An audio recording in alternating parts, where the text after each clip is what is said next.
एक कहानी एक वेश्या और एक संत की है। एक बहुत ही मनोरम स्थान पर एक बहुत ही सुंदर वेश्या रहते थे और उसके कोटे के ठीक सामने एक सन्यासी साधु का आश्रम था। सन्यासी हमेशा विचार में रहता था कि मैं रात दिन प्रभु की भक्ति करता रहूं, उपवास के साथ रहता, व्रत और नियम का पालन करता था। लेकिन सामने ही वह सुंदर वेश्या रात दिन नाच गाने में मंगल रहती थी और उसके कितनी अच्छी थी कि कहीं लोग आते उसके भरण पोषण करता था और आनंद का आनंद ही रहता था। लेकिन मैंने पूरा जीवन उपवास व्रत रखा, नियम में निकाल दिया। एक दिन समय का चक्कर हुआ और उसके सन्यासी साधु की एक मौत हो गई थी। उस साधु के अंतिम संस्कार में कहीं लोग आए और कहीं लोग गए और उसकी भीड़ उमड़ गई थी। सिद्ध सन्यासी का देवासन हो गया, देवलोक गमन हो गया, उनके अंतिम संस्कार देना था, लेकिन समाधि देना। लाखों लोगों ने एकत्रित होकर में उनका अंतिम संस्कार किया। लेकिन जब भी साधु महात्मा की आत्म यमलोक में पहुंची तो उन्हें नरक का आदेश दिया।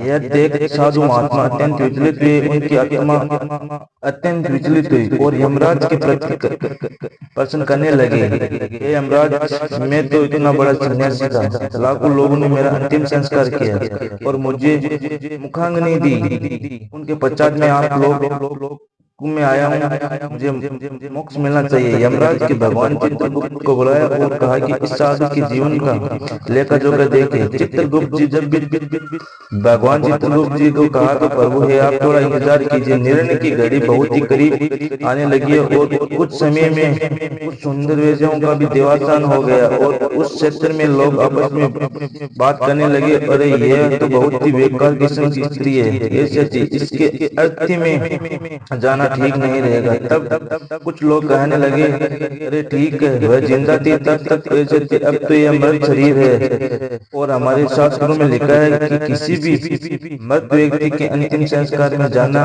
बहुत ही कल्याण का कार्य है। चलो हम उसके अच्छे से अंत्येष्टि कर देते हैं। और कुछ 4 लोगों ने मिलकर उसकी अंत्येष्टि की और उसके पश्चात उसकी आत्मा यमलोक में पहुंची। तब भगवान चित्रगुप्त जी ने उस दोनों को लेकर जोखा लिया और यमराज की समझ कहा कि जो स्त्री अभी अभी यमलोक में आई है यह मोक्ष की प्राप्ति का हक रखती है। तब संत बोला, नहीं नहीं, यह कैसे मोक्ष पा सकती है, यह तो मेरी कुटिया के सामने रहने वाली वेश्या थी। तब भगवान चित्रगुप्त जी ने कहा, हे मूर्ख संत, तुम संत के लिबास में रहते हुए भी अपनी आत्मा को संत के नहीं बना सके और स्वयं को ईश्वर से नहीं जोड़ सके, लेकिन यह वेश्या रहते हुए भी भगवान की भक्ति में लीन रहती थी।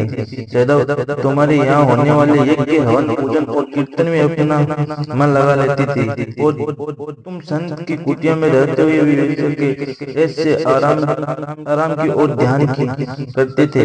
इसीलिए तुम्हारी आत्मा प्रभु में न लगने के कारण तुम नरक जीवन के भागी हो और यह वेश्या में रहने हुए भी प्रभु का, ईश्वर का सदैव मनन किया करती थी, इसीलिए यह मोक्ष को प्राप्त करेगी और यह तुम्हारा दंड है। तब यमराज ने भी प्रसन्न होकर उस वेश्याओं को आशीर्वाद दिया और सेवकों से कहा, इसे मोक्ष की ओर अग्रहण करो और इस संत को नरक में डालो।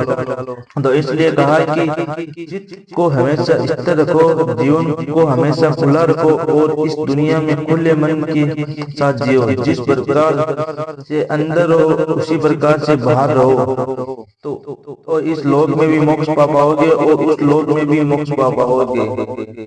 तो यह थी एक साधु और एक वेश्या की बहुत ही खतरनाक कहानी, जिसमें एक आपको अच्छा खासा ज्ञान मिला होगा। दोस्तों, यह सुनकर आप हमारे चैनल को सब्सक्राइब और लाइक कीजिए और कमेंट कीजिए कैसा लगा हमारा वीडियो।